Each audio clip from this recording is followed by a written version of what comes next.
Hello and welcome to the Red Jacket Club. My name is Andy. I'm here with my friend Brendan, and this is where we talk St. Louis Cardinals baseball. Today is May 7th, so we're well into the month here. And the Cardinals finally pull out a win after an 8-game losing streak, which is just painful, painful. It has been a rocky start, and the Cardinals have actually been playing kind of like the Colorado Rockies, so that's kind of interesting to think about. But before I get too far into it and we start talking our heads off about the different events that have gone on this week, please like, share, and subscribe this video if you are the first time here. That would be great for us as we're trying to follow the Cardinals throughout the 2023 season. And yeah, just help us out with that subscribe button. Brendan, it's been a week since we last talked. I haven't really gotten a lot of your thoughts, and F-load of things. A lot of things have happened in the last couple of days. How are you feeling about the Cardinals in week 5? To be completely honest, man, I feel terrible. I don't know anyone who feels great about it right now. Today we squeezed one out against Detroit, and right there is looking really bleak for a minute until we came back. But anyway, no, I'm not feeling great. I wish I also had a St. Louis sports update, but City got postponed yesterday. I was really into that game too. That sucked. But no, so there's not much to talk about there. So we'll get right into the Cardinals talk. But yeah, it's just not looking good right now. And the fact that we really celebrated the win against Detroit. I mean, we're celebrating 2 of 3, or 1 of 3 against Detroit. We're celebrating 1 of the last 6. Yeah. In our homestand, we've won 1 game. We got destroyed by the Angels and Detroit up until today.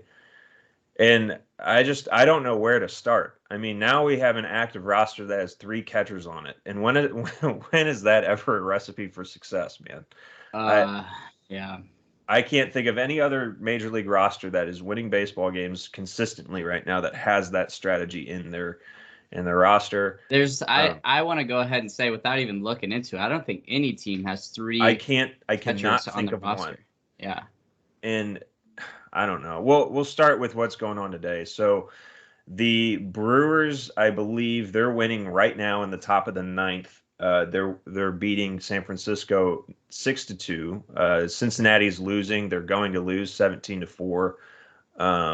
I think Pittsburgh lost. Yeah, they did. And then Chicago lost. So that brings us to the NL Central standings. The Cardinals are obviously right there at the bottom. They did squeak out their 11th win of the season. They're now 11-24. Pirates are 20-15. The Brewers are 18-15. The Cubs are 17-17. The Reds are 14-19.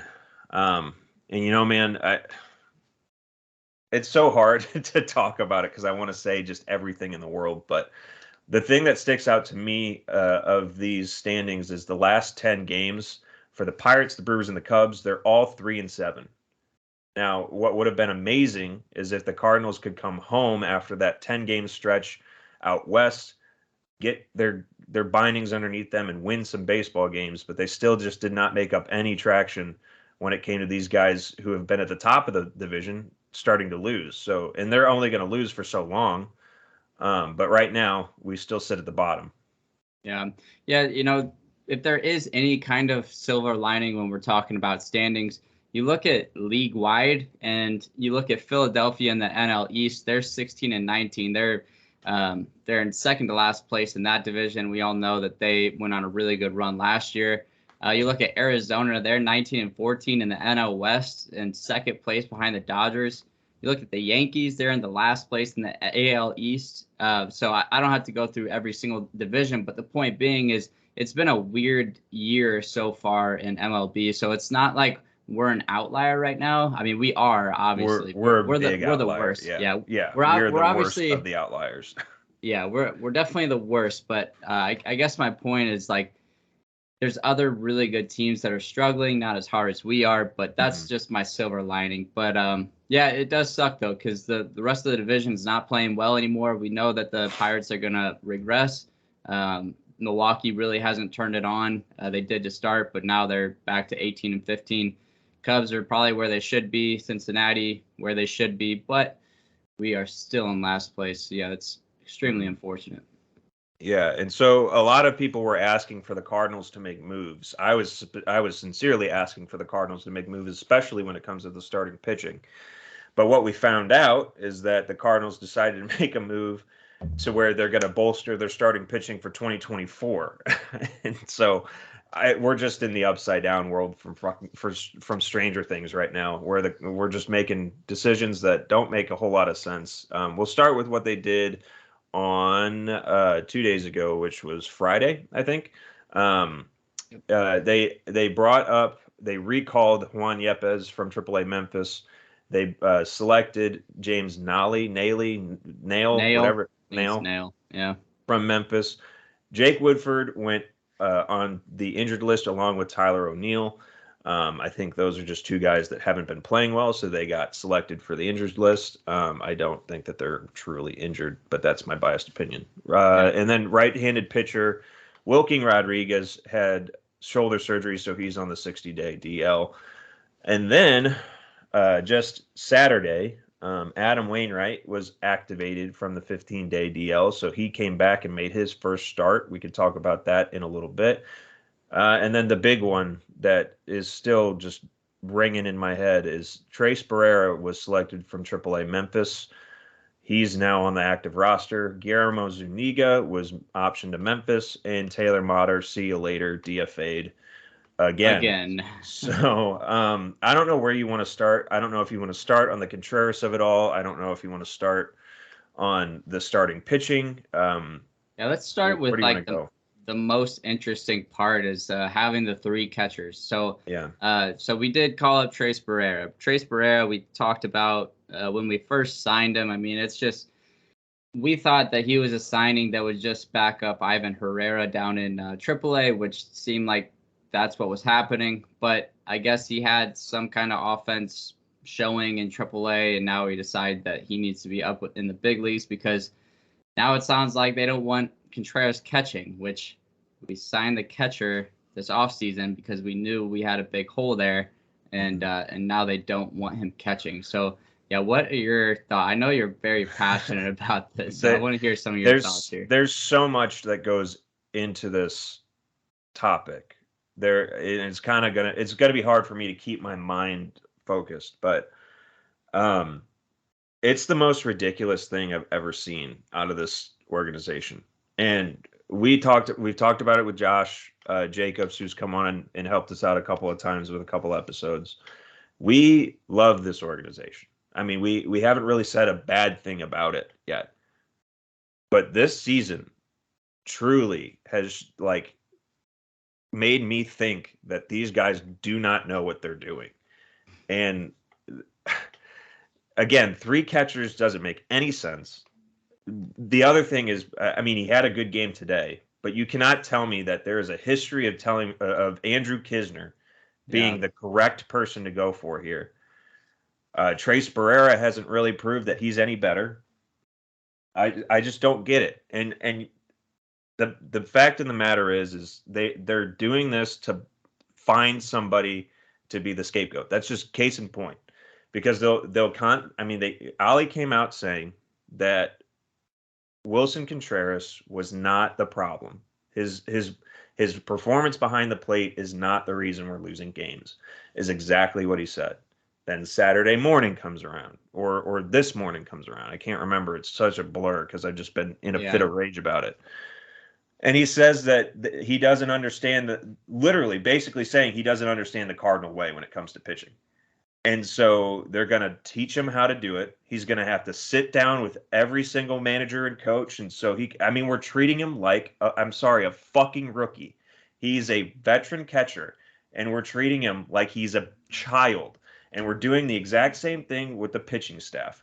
They're the ones that are causing us to lose games. Mm-hmm. And we're saying that it's Wilson Contreras' fault. And how he doesn't figure out how he can get out of this contract is beyond me. Because it's such bullshit, man. It's absolutely ridiculous. I can't think of any other reason why. I mean, he came into this organization shitting on the Cubs, saying that the Cardinals are so much better. And then they do this. And I mean, he even called up Yachty and I'm going based off of what Wilson said, Yachty said. But Wilson says that Yachty was like, it's completely up to pitch execution. And it happened again today. Was it Knizner's fault that Jojo Romero let up a grand slam that almost cost us the game? I would very much like to know how it's not Knizner's fault if everything else has been Contreras' fault. Right. I don't know, man. Yeah. I even held back. I could say so much more, but I just don't know how to stay on that. I don't think you have to hold back, man. I think you can just keep going. It makes no sense. It just shows how lost the Cardinals are right now. They're putting on a front, like Marmol is just putting on this front like he knows what he's doing, but it's like we don't think he does, man. Every decision he has made, and it's not necessarily his fault. He finally pinch hits Gorman in a situation where we need a better bat. It unfortunately ends with Gorman striking out, but he made the right call. He brings in the other day. He brings in, I can't remember which pitcher, but he made the right call, and it didn't work out. Like, that happens. But when it happens in a slew of decisions that you are just completely going against every inclination that you said was your reasoning for doing everything this year. I mean, this whole year started off by saying that there's a standard of play, and if you don't meet it, you're not going to play. Well, I don't know. I need to be told what Wilson did wrong in order to not meet the standard, in order to understand this whole bunch of bullshit that they're putting him through. Sounds like whatever preparation or something. I have no idea. Like, I've been trying to look into it, but I don't know. Like you said, they're treating him like a rookie. It's like, he's not like doing the things that the Cardinals expect of him or something. If they were like, we can't sign an offseason, we can't figure out a free agent catcher, we can't figure out a trade, and they had to do this to Ivan Herrera, I wouldn't bat an eye. This is Wilson goddamn Contreras. And the first thing that they said was that they were going to start putting him in the outfield.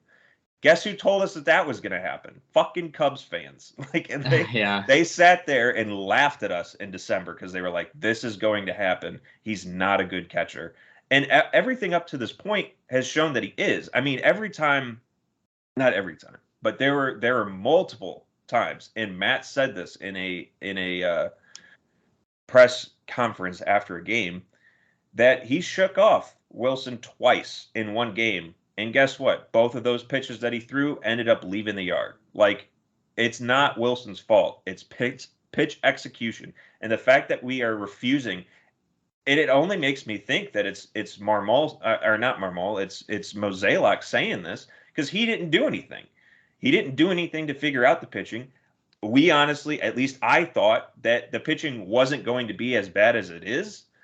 But man, like, if Marmol, or I keep switching him around, if Mozeliak's trying to cover his ass and then blame his only acquisition in the offseason for it, like, what the hell are we doing, man? Yeah, I don't know. It goes back to that, like, simulation thing that Josh brought up. Like, if you simulate the season 100 times, this is probably like the 2 times that this happens. And I don't know. They obviously didn't expect anything like this to happen, so now they're just trying to make these random moves. Trying to find an answer, or trying to make up a message. But I mean, the messaging that they've had over the last 2 seasons has been completely awful. Yeah, and obviously this season really tops it off. I don't know. I don't know what they're gonna do with the whole catching thing. I mean, are they gonna try and just get Trace Barrera at bats like they're trying to get every other person on the bench at bats? Like, how's that going to work? I don't know.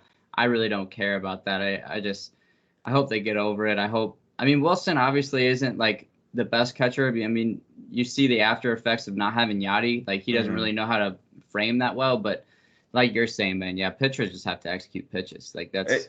I mean, the man himself, Yadier Molina, who we've praised for 20 years, told Wilson, it's like, calm down. It's not your fault. Like, that's the message that came out of, he had a 15-minute phone call with him or something like that. And that's what Yachty said. So, I mean, what other way to corroborate a message, or whatever way to corroborate the problem than having the guy who was here for the last 20 years say what the problem is? And, like, it just seems like they they really are trying to find something to blame it on instead of actually addressing the problem. And I don't understand why the pitchers deserve it. They truly haven't deserved it. And I mean, the only one that has is Montgomery, but he hasn't been pitching poorly. Yeah. So, I mean, and then what do they do to try and to fix the pitching? They moved Zack Thompson down to AAA. They brought up Zuniga, but Zuniga's now gone again. Back down, yeah. But they also shift our best bullpen arm out of the majors to set him up to get started for 2024. Like, Is that 2024? That's what they said, to stretch him out to. Yeah, That it would only take a couple weeks or something like that for him to be a starter. No, I mean, it's consistently it was reported that it was coming up or he was getting ready for 2024, unless that was just shit posting online. But I thought I read from like Jeff Jones or other people that 2024 was the schedule that they were holding him to, which, like, again, is my point. Like, they're refusing to address the actual problem, and I don't get how that's a winning strategy. There's also that news story. I don't know if you heard about the 30-year-old pitcher from Peoria. Did you hear about that story? No.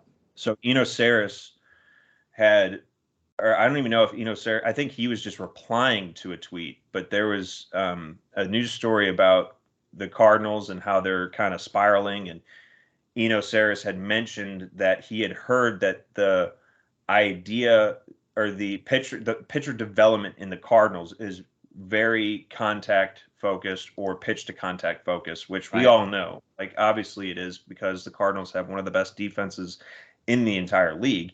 So why wouldn't you make sure that you could use that as a way of getting outs?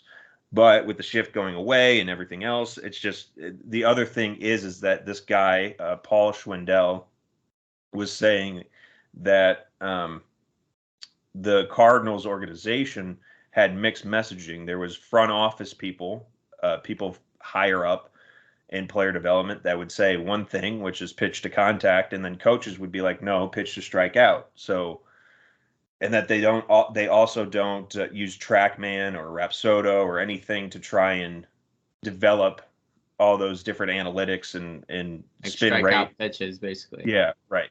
And so what he was basically claiming is that the Cardinals are way behind the times, and it's just now catching up to them. Probably also because the shift went away. But like that, again, refusing to address the problem. What are we going to do about starting pitching? Waino did come out and pitch well, but we still lost that game.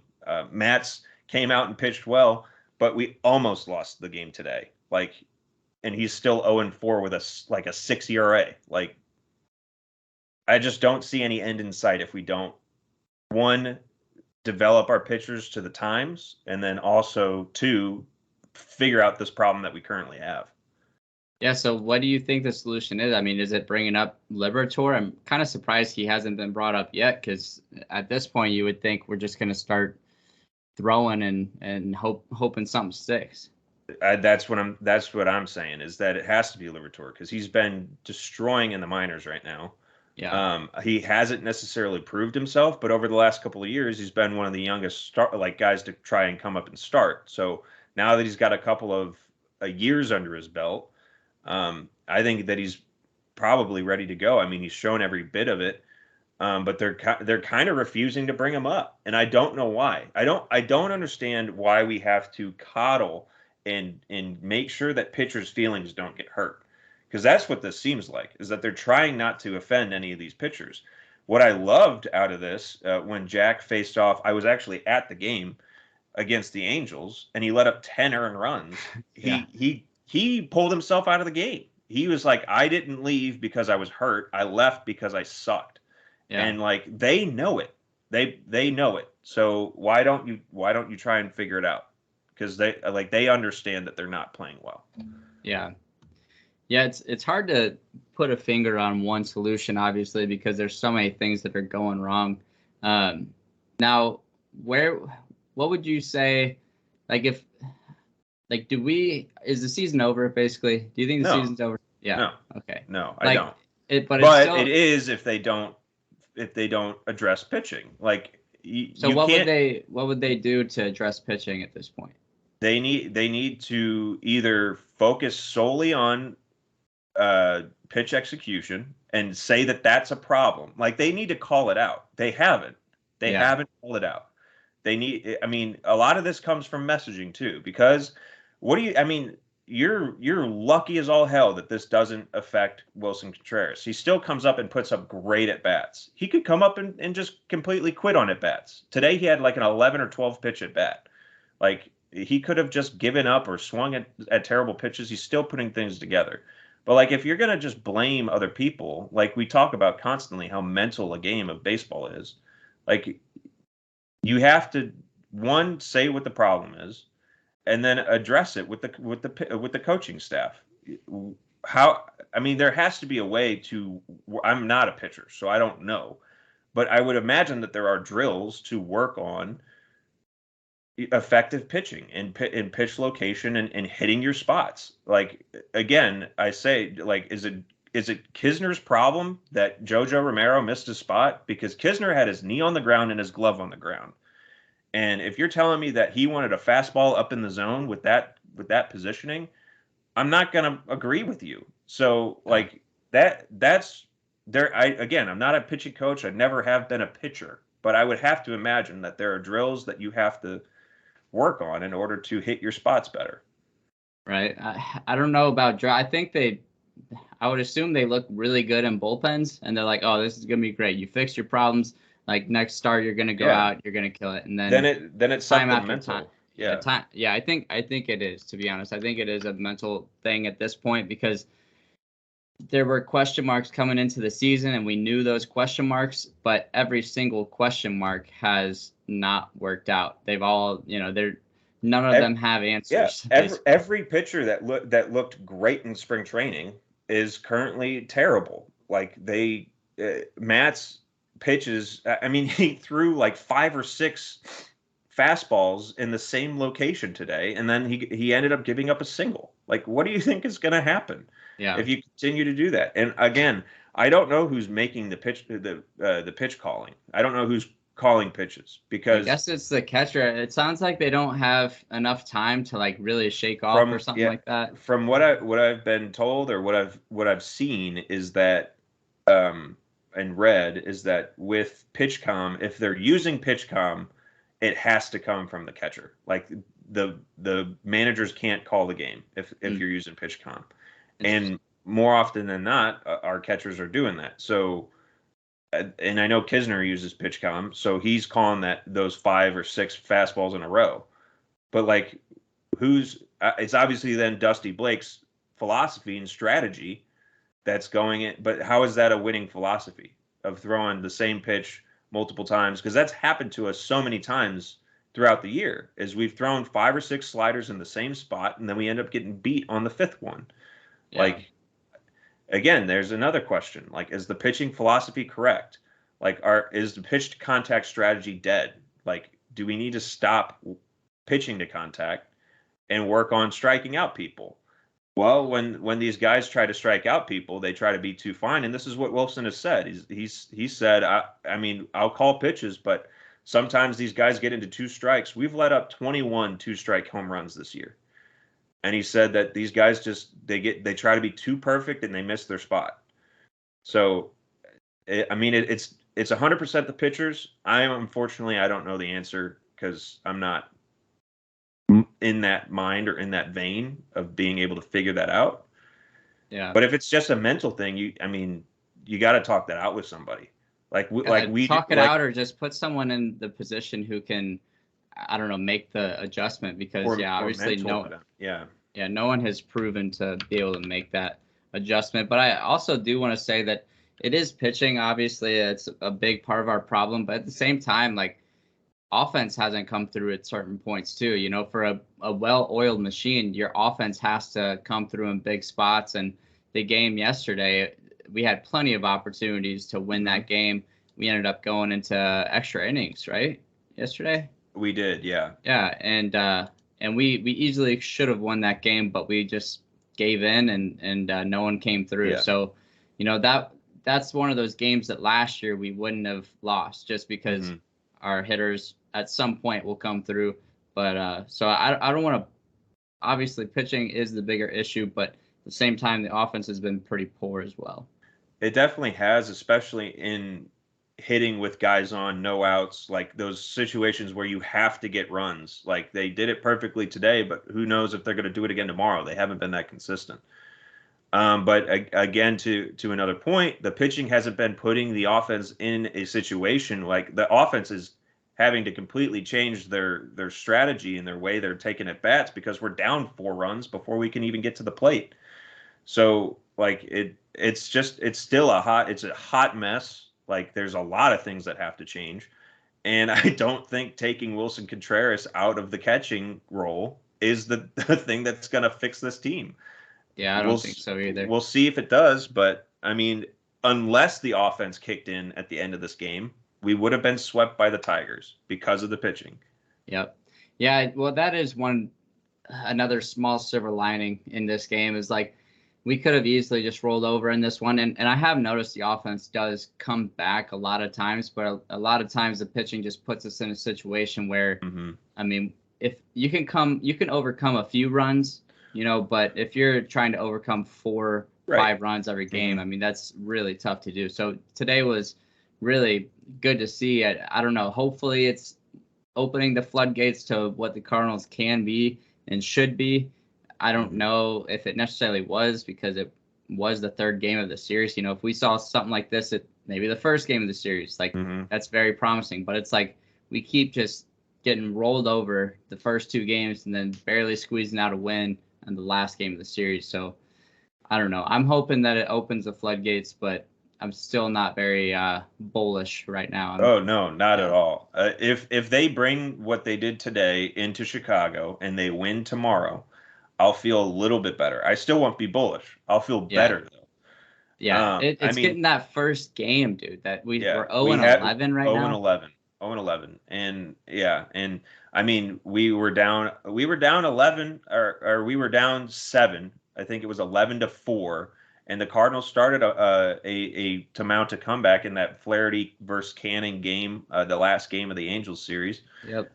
And when you score 7 games or 7 runs in a baseball game, you think again that's a good day at the office. But when your pitching's letting up 11, or you score 5 runs in the game, Mikolas versus Ohtani, and Gio comes in.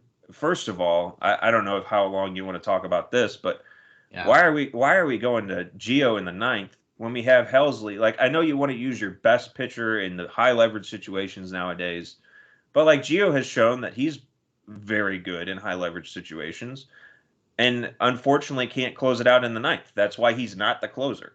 So what's the thought process of using your closer in the 7th and the 8th, and then not in the 9th, and using your setup guy in the 9th and not the 7th or the 8th? So I didn't disagree bringing Helsley in. What I do disagree with, though, is the reasoning behind not bringing Helsley back out for the 9th. Because the 3 up or 3 down or whatever.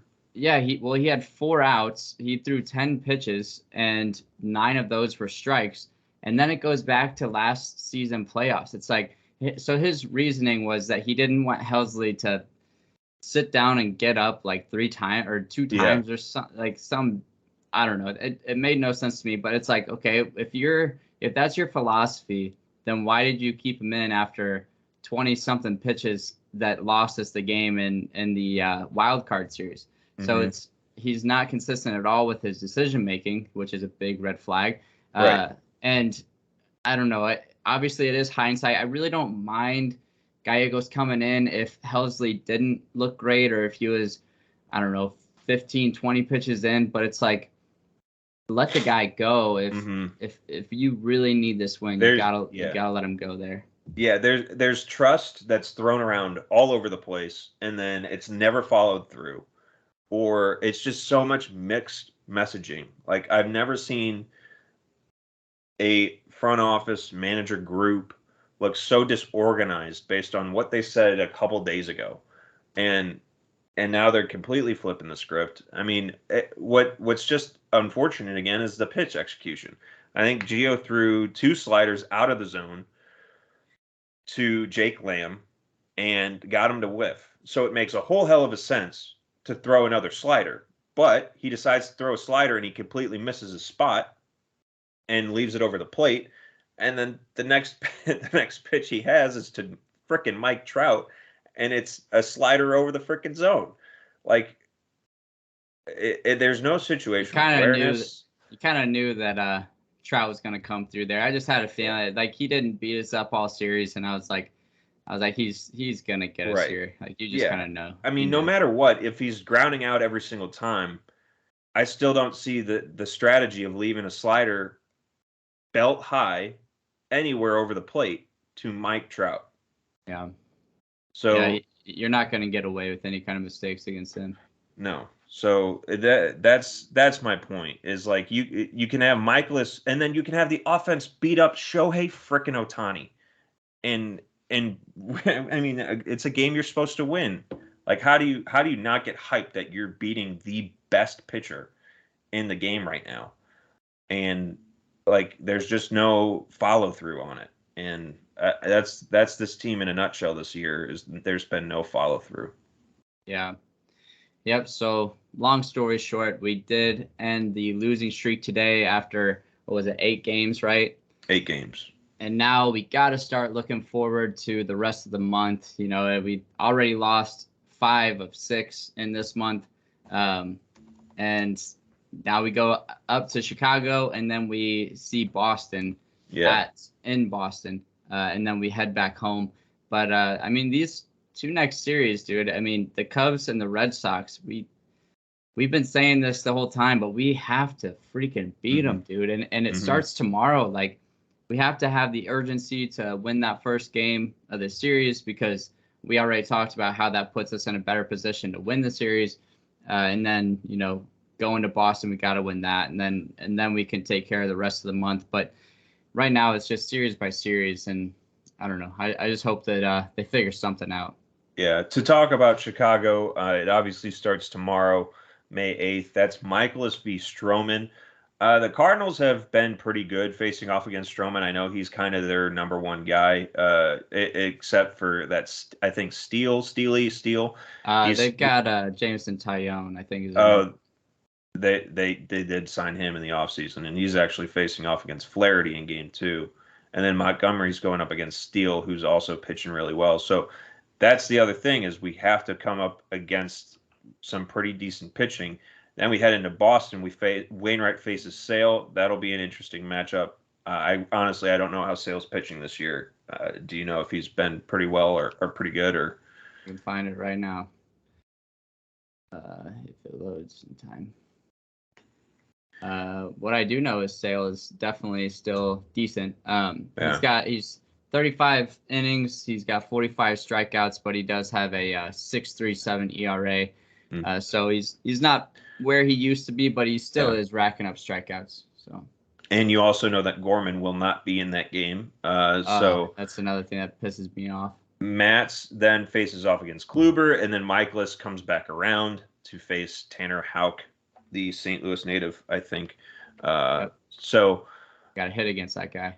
Yeah, I mean, it's a matter of playing sound, clean baseball. Another thing about today, if Tommy Edman doesn't make an error like that, then we're out of that inning. We don't have to worry. Like, I don't know.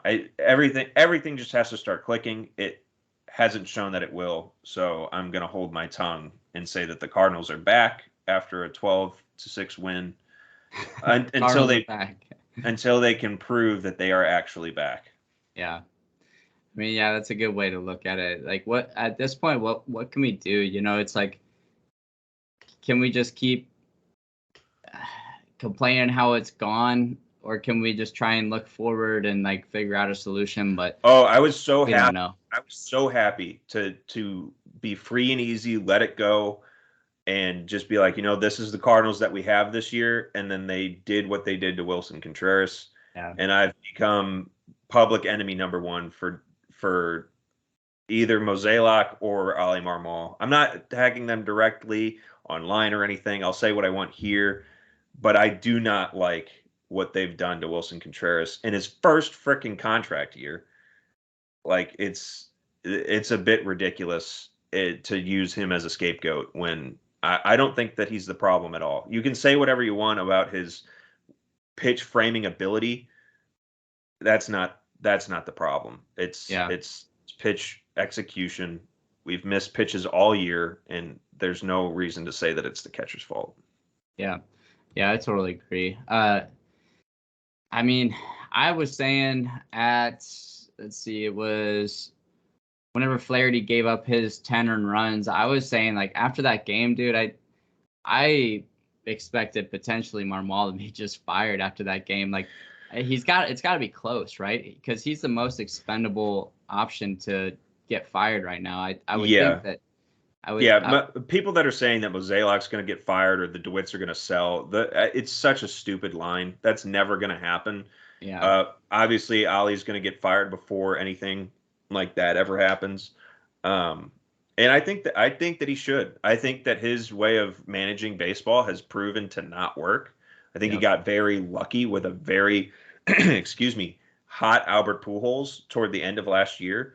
That brought a team around. That's another thing. A lot of people are questioning Nolan Arenado and Paul Goldschmidt's leadership ability.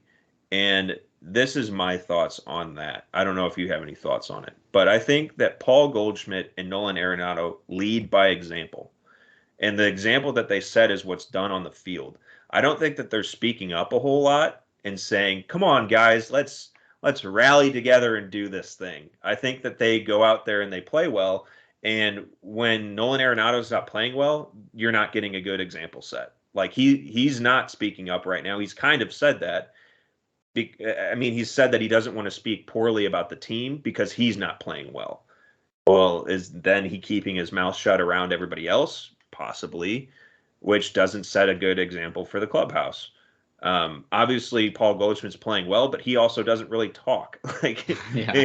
So I'm sure he says things here and there, but I think that they do more by what they do on the field than what like Albert and Yachty did last year. And so I think that it's just a different element of leadership that isn't unfortunately coming through because one of them's very weak right now.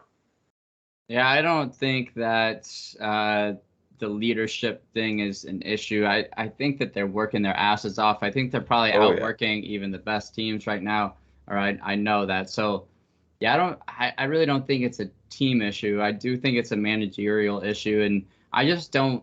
And like I've said in the past, I do defend managers a lot of the times, but I just can't stand like listening to Marmol talk anymore. He just puts up this bad guy image of himself. It's like, dude, just be a human. It's like be a normal dude and just I don't know. I would be frustrated if I were in the clubhouse with him. That's for damn sure. But I don't know. Since he is our most expendable piece to the team, you would think that he would go decently soon, to be honest. Yeah, and another thing that interests me this week about some of his comments is that like Cardinals Twitter came to his defense when he basically bashed Cardinals fans. Like I can't remember which game it was. It was one of the Angels games, but the Cardinals left the field in a sea of boos. Like it was people just frustrated. And so when asked if he sought validity in their frustration, Ali kind of went on the defensive and said, "Do you think they're more frustrated than we are?" Yeah. Which I agree with the sentiment, but at the same time, don't shit on the city. Like, don't shit on the people that come and pay to a lot of money to be there. Like and then you pay, like you're spending a couple $100, depending on where you sit, to be at that game. Food, beer, and tickets included. That's definitely a couple $100. And then you're telling these people that not that he's necessarily saying we don't have a right to voice our opinion, but that's kind of how it felt to me. Yeah, I don't think he realized how big of a douchebag he sounded when he said that. Yeah. And that's just like the self-awareness that he lacks, I should say. His press conferences, man, it's frustrating to watch. Like I said, he wears his hat down like this all the time. He thinks he's like the man. It's like, dude, you're not even the oldest in the clubhouse. I think deep down he really doesn't know what the heck he's doing. But which I don't know who the next manager would be. I don't know anything like that. But obviously we haven't had the best managers in the last few years, which it's pretty frustrating. But we just got to keep going through them, in my opinion, until someone steps up. Yeah, and I mean, at the end of the day, and I said this, there was a poll by one of the radio hosts around St. Louis on whose fault is it? Because we asked Josh that before, and it was after one of the bad losses against the Angels, and I really had to like be truthful to myself. As much as I don't like Ali Marmol, I don't like his messaging, I don't like what he says in those press conferences and how he says it. At a point, it's not his fault anymore. Like he does make terrible decisions. In some games, he makes good decisions, and they don't work out. Why? Because we've been putting terrible baseball on the field every day in and day out. Like again, if the offense doesn't come to Jojo Romero's aid and help him get a win, he got a win today. Think about that. Like I think Drew VerHagen got a win today. Just saying. Whatever. I read again from a journalist that Jojo Romero got the win, but I'll blame him for that. Either way, if the offense doesn't come to Jojo's aid, then that's another lost series, swept series. Like it's bad baseball that's put us into this far of a hole. It's not completely Ollie's fault, but he bears a lot of the burden with shouting at Tyler O'Neill, then saying that we got to coddle these pitchers, but it's also Dylan Carlson's not doing something, but we also need to be fair to everybody and get everybody playing time. Like again, also having 3 catchers on the roster, saying that Wilson's going to primarily DH, and now Gorman's fucking fighting for playing time at second base. And you're telling me Donovan's got to go to the outfield, and Paul DeYoung, who was hot for him, like we're just cooling off bats left and right. Yeah. And we need to wrap up this podcast episode, and I can't because I got so many other things to say. But like, it's just there's a lot of managerial problems. There's a lot of bad baseball, and we picked a hell of a time to cover the Cardinals, my friend. I know. I thought it was gonna be a fun season to cover the Cardinals, but well, before we start wrapping up and everything and giving our final thoughts, shout out to Paul Goldschmidt today, dude. Yeah. The spark that we needed. 3 home runs today. That was huge. We did end up getting 10 hits, which was awesome. How many? We were 4 for 11 with runners in scoring position, which, hey, I'll take it. It's better than how we normally are. But, yeah, I mean, we just got to hope that this was the opening of the floodgates, which, we like said you that said, back with the Diamondbacks. So, yeah. Yeah, and it was so close to not even – I mean, we could have easily lost that game. But Detroit just blew it today. That's what happened. They had like 3 or 4 errors in 1 inning. They had 3 errors. Yeah, maybe 4 actually. Yeah, in 1 inning, in that one big inning that we came back and took the lead. Yeah. So I want to give some credit to our guys, obviously, because I don't want to take it all away from them. But at the same time, Detroit kind of beat themselves today. Right. The fact that we freaking gave up a grand slam. I was actually shopping and saw that on my phone. I was like, dude, I'm not even surprised at this point. It's crazy. Yeah. So the Cardinals haven't won a series since they faced the Colorado Rockies back on the 10th through the 12th of April. It's almost been a month since then. They head into Chicago, and the only thing that sucks is they head into Chicago after we place Wilson Contreras in the DH spot indefinitely. So that's going to be fun to hear all the Cubs fans talk about that. But the only thing that I can hope for is that they go out tomorrow, they get the win in that first game. Mikolas, I think, is the pitcher to do it. He had a good outing against Ohtani. The Cardinals just kind of lost that game for him. And yeah, I mean, they got to figure out how to either beat Tyone or Steele, because I'm giving him the win in that first game. So Flaherty's got to go longer than 2.1 innings pitched, and I mean Montgomery could help us do it, but then everybody else has to show up too. So I'm still so off on this frickin' team, and knowing what to think. So, do you have anything else before we wrap up? Not really. I'd like to be positive, but it's kind of hard right now. So hard. Yeah, great freaking way to end the series and start covering these freaking people. What is cool today is the Cardinals were able to draw a 44,465 person crowd. Pretty So crazy. as the I think it's a low though. as they get worse and worse, the people still come out and support. So that's kind of cool. Maybe we are the best fans in baseball. We aren't on Twitter, I'll tell you that.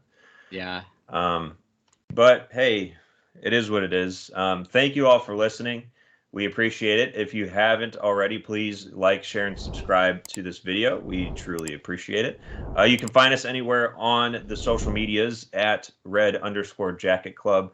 Find us on Twitter, talk with us, talk baseball with us because we like it. We share Cardinals content every now and then. You can find that on YouTube, Instagram, Reels, all that different stuff. Yeah, and so we appreciate you for listening. We thank you for joining the club, and we'll see you next time.